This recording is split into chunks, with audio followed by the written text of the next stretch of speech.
Hi kids, I'm back. And by back, you guys didn't know it, but I have not worked in this garage in like 4 weeks. It's been at least 4 weeks. I've been editing videos for the past several weeks. Every weekend, I've just been, well, that in fixing a bunch of things around the house. So I have not worked on anything in a while, and I was just like, I almost didn't want to come out here, but I was like, I need to get started somewhere. So we're getting the rest of this service done on this thing. So when I talk about home improvements I've been doing, one was unintended. I didn't want to have to do it, but we did. A tree fell off of the ridge, came down, and one morning I went out to go to work. And I went out to the Honda. And I went out there and I was like, looking around, it looked like there was like sawdust on everything. Then I looked at Ashley's car and there was a chunk of wood this big sitting on the hood, and I was like, oh god, no. So I went and inspected the hood and everything, went and got this headlight, went and looking all over the hood. No marks. It landed on the PPF, and it's dead. It was softwood, so I think we were good there. No marks on it. Everything was covered in sawdust. Then I look back, and there's a tree laying here, like on the bank. And I was like, oh, thank God I missed the garage. But no, thank God. Okay, I came home after work, and I got up on the retaining wall and walked up there, and it put a hole in my roof. Okay, it smacked the top of the tree, smacked the roof, like right around where I'm standing here, knocked a hole in it. Then I came inside, and I noticed all of my ceiling lights were hanging. Like, this was up in the air. This light, it almost come down and hit the hood. Almost. It was this close when it came down and swung from hitting the hood. None of them detached completely, but they were all crooked. Got them all situated. Insurance came in, gave me an assessment, had a guy come fix the roof. That's done. Then we're remodeling the only room in the house we never remodeled, and that it's been a job. So painting and putting new receptacles in and everything like that, and it's going to look nice when it's done. We're putting a sauna in there. Not a steam sauna, the one of them infrared heat ones, whatever. So, yeah, benefits of having a wife that's extremely into fitness. That's actually her business. She is a functional health coach, if you didn't know that. Very good at what she does. That's why I stay fit. Ow. And bear with me because there's reviews coming, okay? One, I'm doing today because well, it's not the first, it's actually the last product that I've gotten in the last several weeks, but I told them that I needed it for something that I was doing right now. If you could get it to me as soon as possible, I'll use it in my video. So it came in one day. Look, I don't know how they got it to me in one day, but it came in one day. And I already have some of these, but this one surpasses all the ones I have. It's very nice. We used it when I did the front cylinders. Then we're going to use this one when we do the back cylinder. So let me show you this product.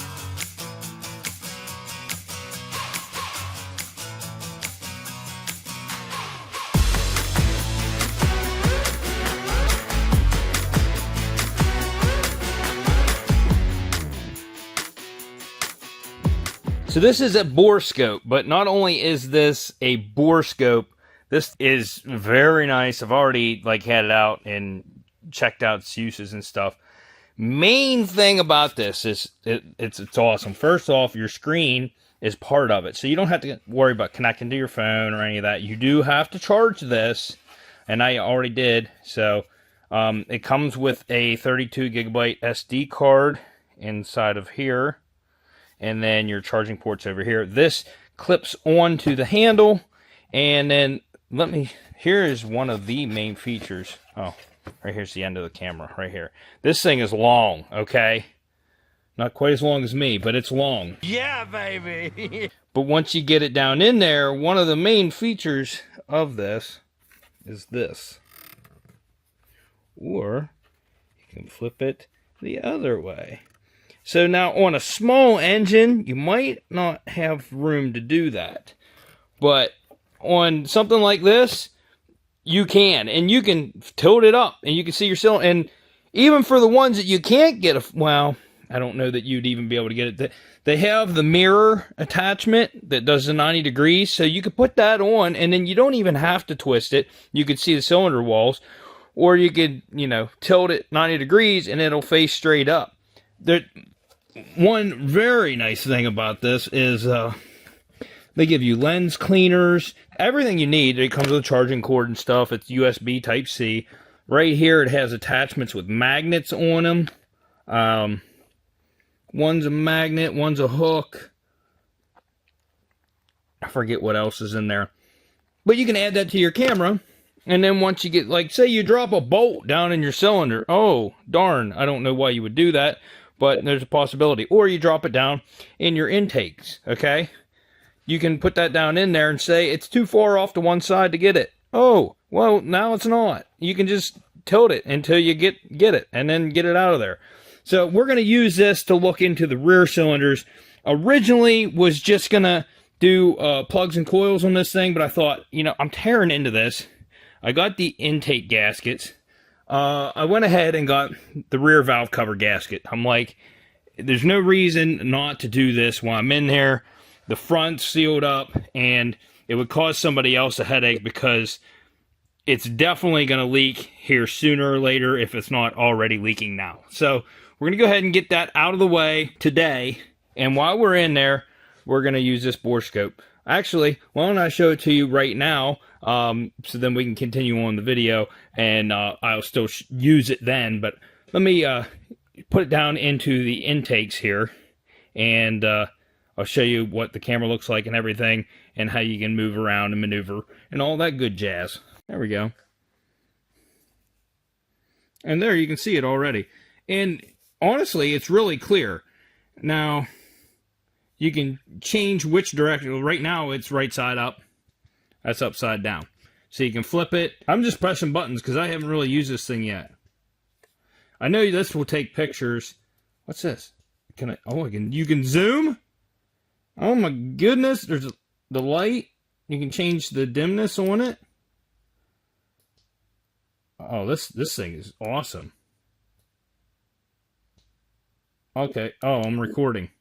And that button records. So, let's put this thing down in an intake and see what it looks like. You can see it from a distance.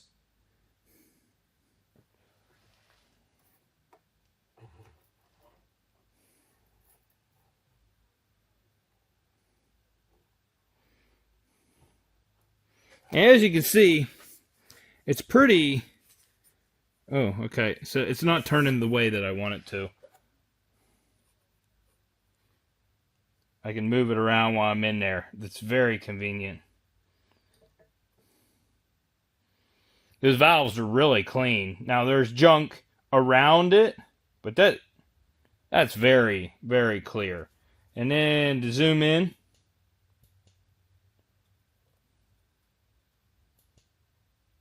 that's great. It has an 8x zoom. So yeah, we're going to put this down in the cylinders whenever we get in there and check them out. But if you want to get your hands on one of those things, link down in the description. I'm going to try to get them a discount code so that you guys get a discount whenever you purchase one of these. But I don't even know what the price is. Let me look it up and see what the original price is. All right, so the cheapest I'm finding this is on Amazon for $108. But if you don't have a borescope and, I mean, you're doing jobs like this, you want to look inside a cylinder, it's always nice to be able to look in to see what condition your engine's in. Or say you just drop a bolt or something down in your engine bay, you can't find it, you can wiggle that thing down in there and do the little with a magnet on it and get it up out of there and see it while you're going. It's fun. It's like a little scavenger hunt. Anyways, if you want to get your hands on one of those, description below. I need to get back to work on this thing. Thanks for watching that review, okay? There's more. So the first thing I really noticed when I got in here is what looks to be coolant in between some of these ports. If I stick my nose down to it, it smells like fuel. So I'm just going to dip a little rag in there because there are no coolant ports right here. It does smell like coolant though. I'm smelling fuel from the intake tracks. So I haven't checked the gasket yet to see how hard it is. Normally, these rubber gaskets turn into what feels like plastic, and then they don't seal anymore. It's still pliable, it's still rubber, but it's like weird. It's wrinkled up. I don't know if it wasn't sealing, but it doesn't appear like it was sitting in there right or something. I don't know. I don't know why it got all wrinkly like that. I've never seen one do that. And it has like flat spots on it, like it looks like it melted maybe. I don't know.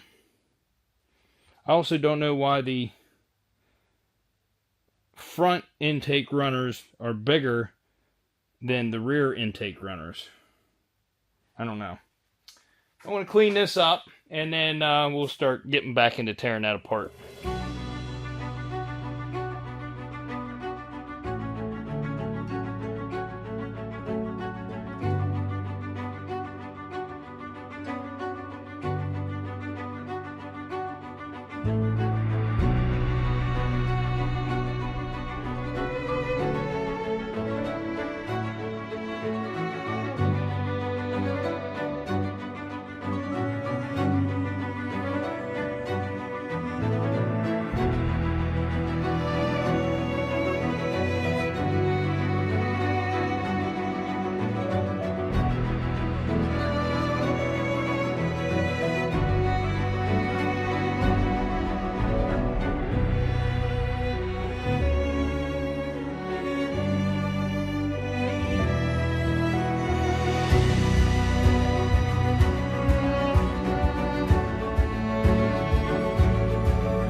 Okay, so now is time to panic. No, I'm just kidding. When vehicles sit around like these, like they've been in Copart and they sat for a long time, and then they get started for a short period of time, then shut off. They don't have time to warm up or whatever. Moisture gets in the engine, okay? And then you get built up like this, like under the oil cap or here. Now, when you drain the oil out of this, which I have already drained the oil out of this, if you get extensive water or junk out whenever, yes, then you do have a serious problem. This one looked fine. The oil looked fine. So a little bit of condensation underneath the valve cover or underneath a oil cap is normally not catastrophic, okay? So don't worry. Clean it up, put it back together. So that's what I'm going to do with this. This valve cover gasket actually is still very pliable. It's still rubbery. I don't know. I mean, this vehicle's not very old. It just has a lot of miles on it. So, I mean, that could be the reason why. I don't know. So, but eventually it was going to need one. And since I'm in here, might as well do it. The only thing didn't come with my valve cover gasket kit is the spark plug hole gaskets. Now, I normally would love... I would like to replace those whenever I did it. But I don't know. It almost looks like they are part of the valve cover on this. Now, we replaced the front valve cover, and they were in it. And it came with all the gaskets and stuff. So, I'm assuming whenever you do need to replace them, you just replace the cover. It's plastic. Over time, it's going to warp. It's going to degrade. Yeah, I mean, I guess you would replace it then. It's just peace of mind. You know? If it would leak, it'd get down on the exhaust, it starts smoking, then somebody, whoever bought it, if they're not a car person, they'll freak out. Why is my car smoking? It smells like oil, yada, yada, yada, which is not a good thing. It's not good to have oil leaking on your exhaust. Yes, there's potential there. It could catch fire. But, yeah, we're just going to clean this up, throw the new gaskets in, put it back on there, and then we'll get to the spark plugs and get those out of there. And then we'll look down the cylinders. Now, if it's anything like the front cylinders were, it's going to look not that good in there. It's just going to look crummy. It was wet. That was from cold starts, not letting it warm up completely, shutting off.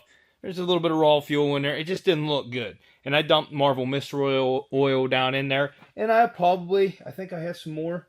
Probably do that with the back ones as well. But that's what the camera's for. So we can look down in there and see what it looks like.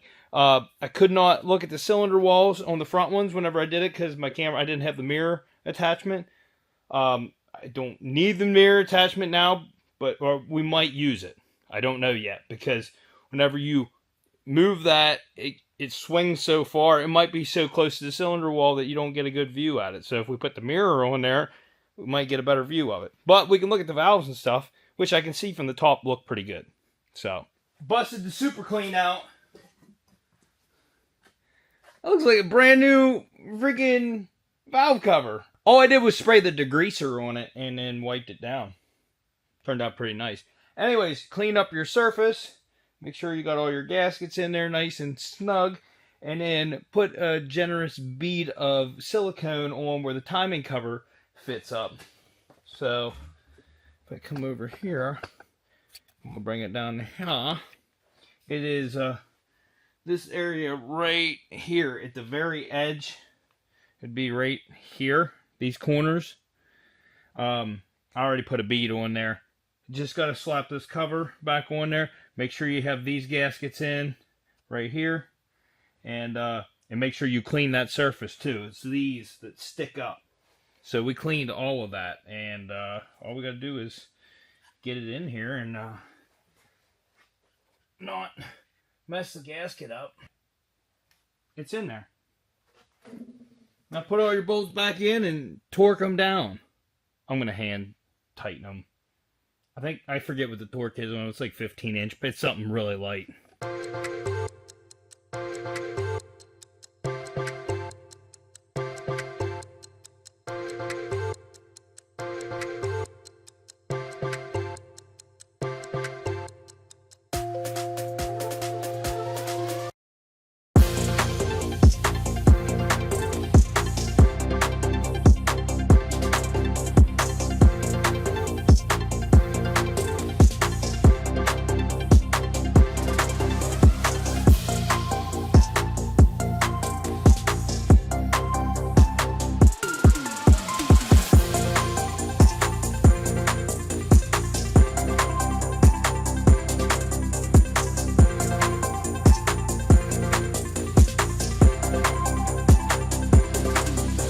Alright, so we got those plugs out of there. They don't come out easy. They're snug the whole way, but I don't see any threads stuck on the plug.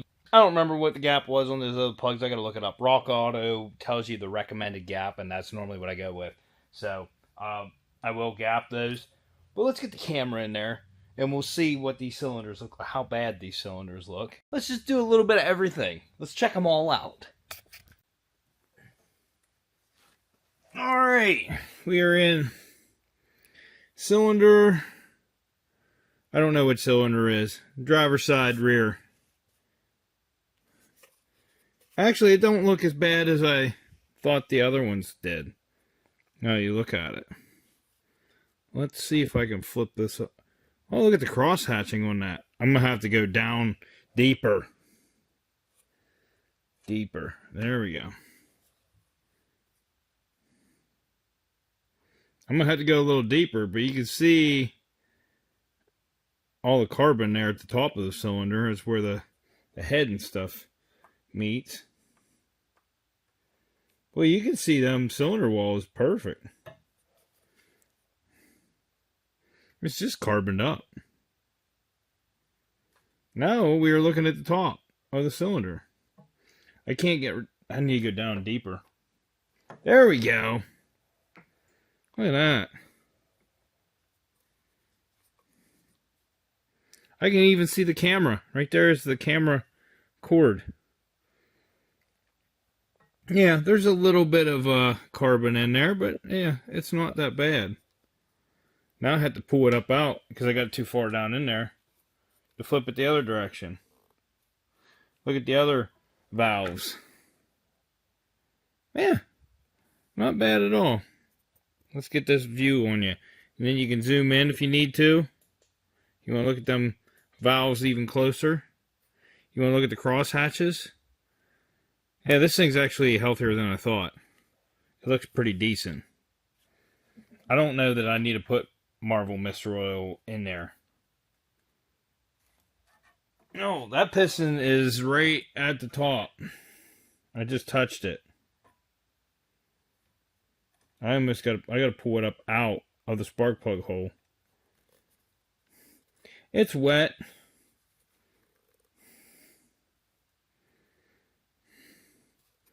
We're not gonna get a very good view on that one since it's so far up.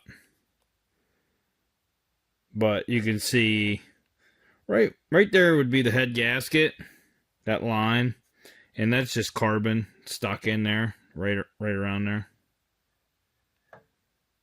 It looks like there's a valve open right there too. All right, this one's approaching the top too. It's getting close. Yeah. So I'm not getting a very good view on, but you can see the cross hatching in the cylinder. That's the side of the piston. Yeah, those cylinders look pretty good. I can't get up, but can't get up to show you the valves because the piston's up too high. But yeah, other than carbon, we're looking pretty good. Do you want to just watch the rest of the video like this? Also, I know I gapped these, but these plugs tell you not to gap them on the back. Do not gap. Also, don't use them in airplanes. That's what I'm assuming that is. I don't know. Yeah. It's a good thing this is a Murano.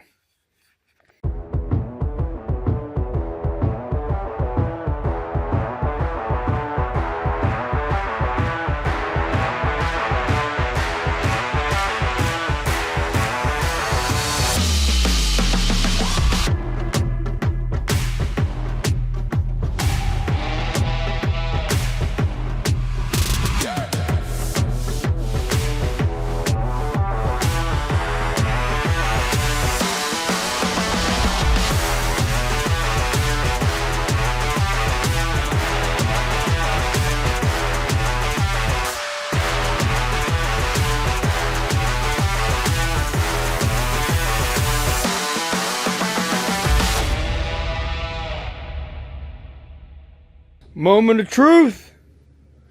Got everything back together. Oh, little piece of advice. There's a lot of plastic solenoids and stuff on these engines where vacuum lines hook up. So, like here's one, and I did have to take it off there, where the nipple on it is plastic. Taking them vacuum lines off and stuff, you're better off to take it off on the metal side than the plastic side. So on this one I did because it's plastic on both ends. But like right here, I took it off right here on this metal line. There's another one over here, I took it off on the metal line. If you can avoid trying to break it free on a plastic solenoid, you're going to save yourself aggravation, because those lines get stuck on there, and then to break them loose, you are putting tension on that. There's a chance you're going to break that plastic nipple off. Then you got to buy that solenoid or this solenoid or the plastic fitting on the throttle body. Just avoid that. Take it off the metal lines. So, all right, let's try to start this thing.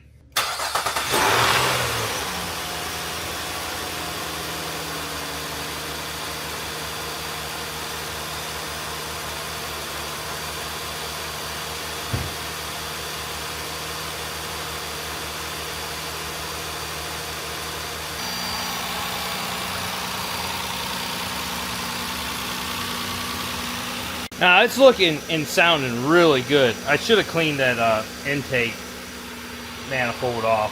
It would have looked a lot better, but you know what I mean? Like, I cleaned that valve cover, you can't even see it. So I went overboard there. It sounds really, really good. Now, I have no explanation of why there was coolant sitting on those lower intake plenums. There's like two little gaps there. No explanation for that. I thought there was a port in one.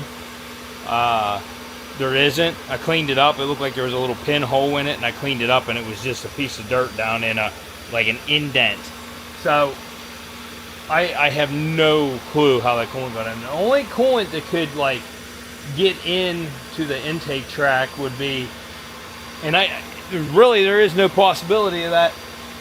The throttle body itself has coolant lines running through it, the throttle plate, and but that coolant doesn't make it into the throttle body itself. It just runs through the housing to cool the throttle body. So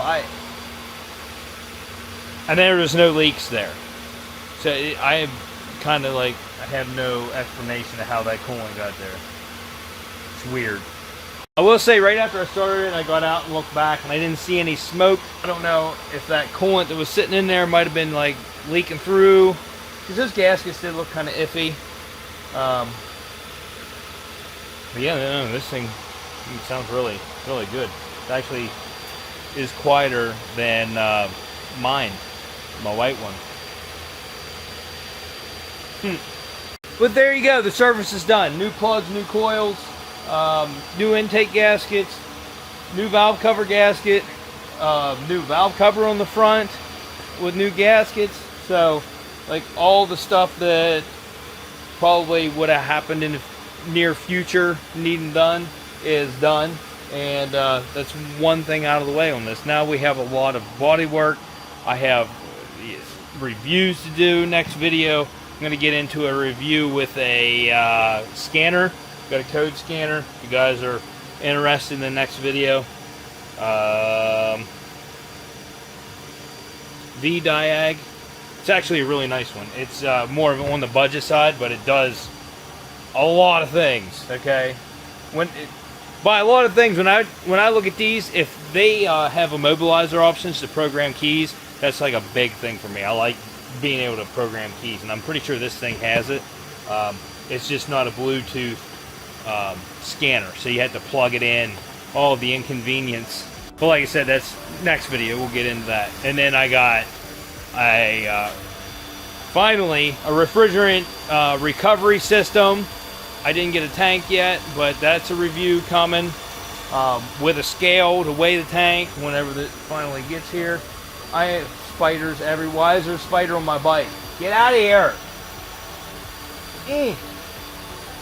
I smashed 3 of them while I was working on this thing. The spiders are ramping up this season. I don't like it. Now, being that this thing was running fine before I did all this work, I'm going to keep all these coils because you never know when you're going to need a spare coil. I'm a hoarder, okay? They worked, and they look like they're in good shape. But yeah, I'll see you on the next episode whenever I do something else on this, because I don't know what I'm doing. So if you like this video, smash that like button, consider subscribing, and we'll see you on the next episode. Alright.